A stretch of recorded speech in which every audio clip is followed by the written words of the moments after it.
ଭୁବନେଶ୍ୱର ନୃତ୍ୟ ସଙ୍ଗୀତ କଳା ମନ୍ଦିରର ବାର୍ଷିକ ଅଧିବେଶନ ଓ ନୂତନ କର୍ମକର୍ତ୍ତା ଚୟନ କାର୍ଯ୍ୟକ୍ରମ ସ୍କୁଲ ପରିସରରେ ଥିବା ସଭାଗୃହରେ ଅନୁଷ୍ଠିତ ହୋଇଯାଇଛି।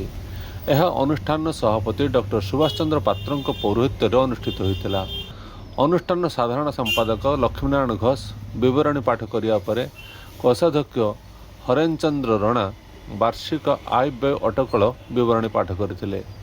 ମୁଖ୍ୟ ଉପଦେଷ୍ଟା ଶରତ ଚନ୍ଦ୍ର ଦାସ ଏହି ଅବସରରେ ସେଠାରେ ଉପସ୍ଥିତ ରହି ଚଳିତ ବର୍ଷ ଅନୁଷ୍ଠାନର 70 ବର୍ଷ ପୂର୍ତ୍ତି ଅବସରରେ ହେବାକୁ ଥିବା ରତ୍ନ ଜୟନ୍ତୀ କେମିତି ପାଳନ ହେବ ସେ ସମ୍ପର୍କରେ ସମସ୍ତଙ୍କୁ ଅବଗତ କରାଇଥିଲେ। ପରେ ନୂତନ କର୍ମକର୍ତ୍ତା ଚୟନ କାର୍ଯ୍ୟକ୍ରମ ଆରମ୍ଭ ହୋଇଥିଲା।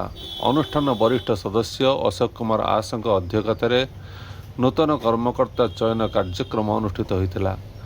ପୂର୍ବ ବର୍ଷ ପରି ଚଳିତ ବର୍ଷ ମଧ୍ୟ ସଭାପତି ଭାବରେ ଡକ୍ଟର ସୁଭାଷ ଚନ୍ଦ୍ର ପାତ୍ର, ଉପସଭାପତି ଭାବରେ ଉତ୍ପଳ ମହାନ୍ତି, ସୁଜିତ ଦେବ, ସମ୍ପାଦକ ଭାବରେ ଲକ୍ଷ୍ମୀନାରାୟଣ ଘୋଷ, ଯୁଗ୍ମ ସମ୍ପାଦକ ଭାବରେ ବ୍ରହ୍ମନାଥ ରଥ, ସୁଦୀପ୍ତା ମହାନ୍ତି, କୋଷାଧ୍ୟକ୍ଷ ଭାବରେ ହରେନ ଚନ୍ଦ୍ର ରଣା, ସଭାପତିଙ୍କ ଅନୁମୋଦନ କ୍ରମେ ଅଶୋକ କୁମାର ଆସ ଓ ଗୌରାଙ୍ଗ ପାଣିଗ୍ରାହୀଙ୍କୁ ସଦସ୍ୟ ଭାବରେ ଚୟନ କରାଯାଇଥିଲା। ଏତଦ୍ ବ୍ୟତୀତ କାର୍ଯ୍ୟକାରୀ ସଦସ୍ୟ ଭାବରେ ଶରତ ଚନ୍ଦ୍ର ମହାପାତ୍ର, ମୁକ୍ତିକାନ୍ତ ମହାନ୍ତି, ସୌରଭ କୁମାର ବେହେରା, ବିନାୟକ ପ୍ରସାଦ ସାହୁ, ସ୍ମୃତି ଦାସ, ଗୋପାମୁଦ୍ରା ମହାପାତ୍ର, ଗୀତାଞ୍ଜଳି ସିଂ, ମଦନ କୁମାର ବର୍ଦ୍ଧନ,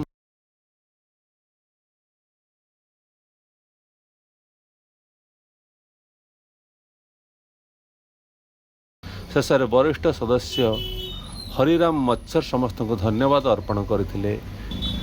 ଏହି ଅବସରରେ ସେଠାରେ 35ରୁ ଉର୍ଦ୍ଧ୍ୱ ସଦସ୍ୟ ଉପସ୍ଥିତ ଥିଲେ।